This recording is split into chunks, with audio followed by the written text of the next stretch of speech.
평생을 자식만 바라보며 살았다. 아침에 눈을 뜨면 그들이 입을 옷을 챙기고 먹을 것을 준비하고 학원비와 등록금을 위해 발이 닳도록 뛰었다. 내 삶의 목표는 아이들이 잘 되는 것 하나뿐이었다. 그러다 보니 나 자신에게 쓰는 돈은 늘 죄책감과 함께였다.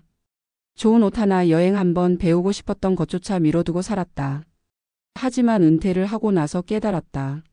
이제는 자식이 아니라 나를 위해 써야 할 때가 왔다는 것을. 그리고 그 선택이 내 인생을 완전히 바꿔놓았다. 첫 번째 사례는 63세의 정미자 씨 이야기다. 그녀는 35년간 교사로 일하며 세 자녀를 키웠다. 은퇴 후 자녀들이 독립하고 집에 혼자 남았지만 마음속 허전함과 외로움이 깊게 자리 잡았다. 주변에서는 손주 돌보기를 권했지만 미자 씨는 자신을 위한 투자를 선택했다. 젊을 때 배우고 싶었던 피아노를 시작했고 1년 뒤에는 지역 음악 동호회에서 반주를 맡을 만큼 실력이 늘었다. 그녀는 매일 아침 연습을 하며 하루를 시작했고 음악회에도 참여했다. 비용이 적지 않았지만 아이들한테 해줬던 것의 절반만이라도 나한테 해주니 삶의 색깔이 달라졌다고 했다. 무엇보다 그녀의 표정에서 다시 학생이 된 듯한 설렘이 묻어났다. 두 번째 사례는 58세에 퇴직한 전직 은행원 김정호 씨다. 그는 은퇴 직후 자녀 결혼 자금과 주택 자금으로 큰 돈을 쓰고 자신의 노후 자금이 빠듯해진 걸 뒤늦게 깨달았다. 하지만 이미 지나간 일이었고 그 대신 남은 돈을 어떻게 쓸지 고민했다. 그는 오래전부터 꿈꿨던 유럽 배낭여행을 실행에 옮겼다. 젊을 때는 가족 부양과 일 때문에 엄두도 못 냈지만 은퇴 후에는 오히려 시간과 자유가 있었다. 50일 동안 7개국을 돌며 그는 새로운 사람들을 만나고 다양한 문화를 체험했다. 돌아와서는 여행기를 정리해 출판했고 지역 도서관에서 은퇴자의 여행 강연까지 하게 됐다. 그는 내가 나를 위해 쓴 돈이 결국 나를 더 건강하게, 더 살아있게 만들었다고 말했다. 여행은 그의 신체 활동량을 늘렸고 정신적으로도 우울감을 줄였다. 세 번째 사례는 65세의 작은 공방을 연 한도영 씨다. 그는 40년간 기술직으로 일하며 가족을 먹여 살렸고 취미로 목공을 즐겼다. 하지만 그동안 장비나 재료는 최소한만 썼다.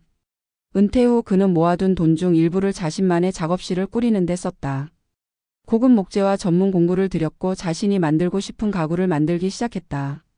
처음에는 가족과 지인에게만 나눠주던 작품이 입소문을 타면서 판매로 이어졌고 월 50만 원 정도의 부수입이 생겼다. 그는 돈을 벌기 위해 시작한 게 아니지만 좋아하는 일을 하다 보니 수익도 생겨서 보람이 배가 됐다고 말했다.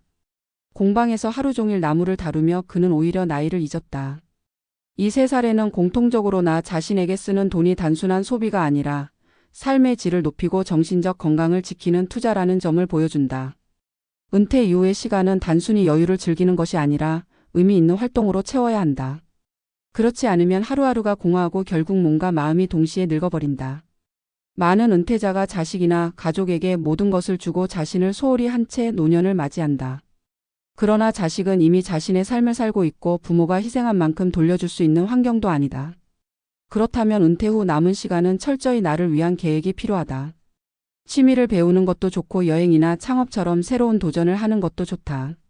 중요한 것은 나이와 상관없이 배우고 경험하고 성취하는 과정을 계속 만드는 것이다.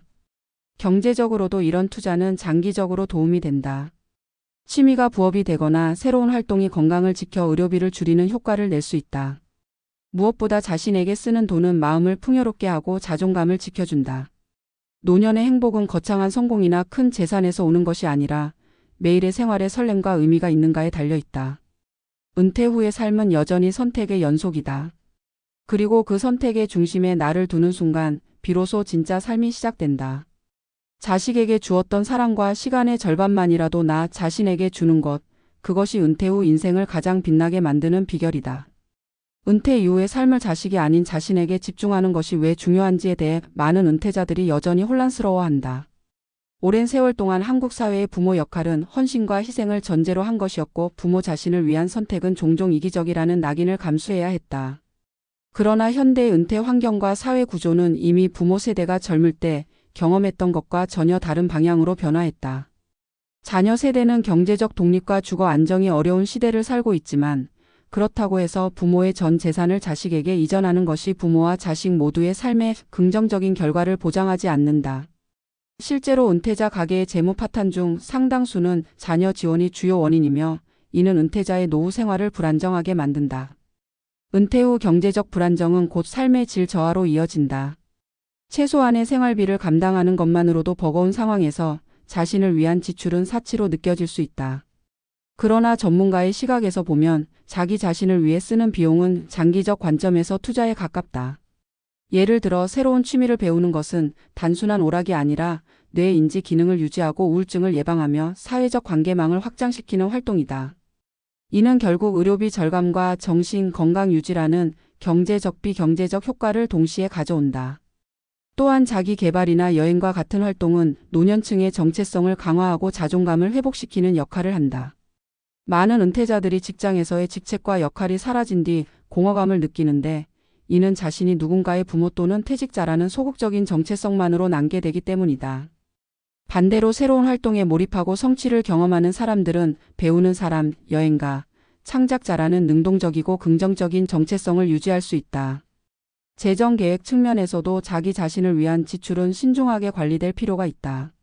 무분별한 소비와 건강한 자기 투자 사이에는 분명한 경계가 있다. 전문가들은 은퇴 후 지출 계획을 세울 때 생활 필수비와 자기 투자비를 명확히 구분하라고 조언한다. 자기 투자비는 전체 지출의 일정 비율로 설정해 매달 꾸준히 사용해야 하며 사용 목적은 명확해야 한다.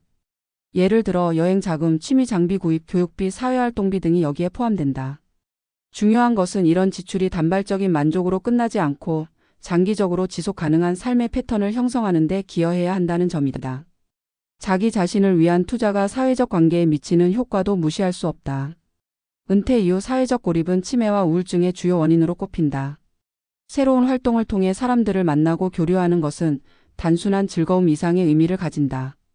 예를 들어 여행 동호회, 지역 문화센터 강좌, 자원봉사 활동 등은 새로운 인간관계를 형성하고 감정적 지지를 받을 수 있는 환경을 제공한다.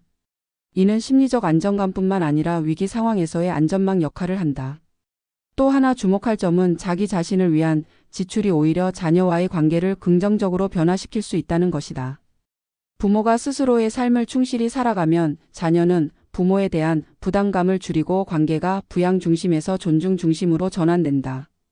이는 장기적으로 가족 관계의 질을 높인다. 반면 부모가 지나치게 자신을 희생하며 자녀의 생활에 개입하면 자녀의 독립성을 저해하고 부모 자신은 노년기의 경제적 정서적 어려움에 빠질 위험이 크다. 노년기 행복 연구에서도 주체적인 자기 결정권이 매우 중요한 요소로 나타난다.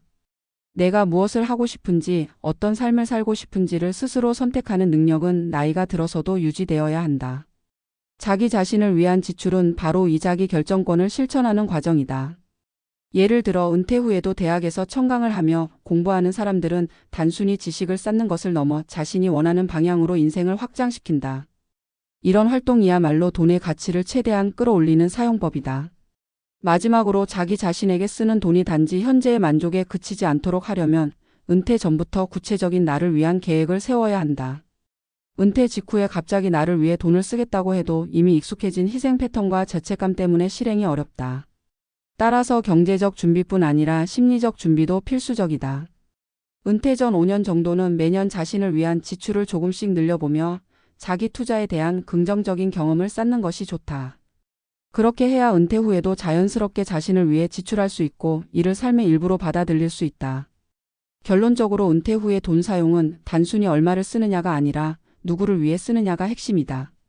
자식에게 전부를 쏟아붓는 방식은 과거 세대에는 미덕이었을지 모르지만 오늘날에는 부모와 자식 모두에게 부담이 되는 경우가 많다. 반면 자신에게 쓰는 돈은 자존감, 건강, 사회적 관계, 심리적 안정이라는 4가지 축을 동시에 강화하며 노년기의 삶을 풍요롭게 만든다. 은퇴 후 진짜 삶은 누군가를 위해 희생하는 삶이 아니라 나를 위해 능동적으로 살아가는 삶에서 시작된다.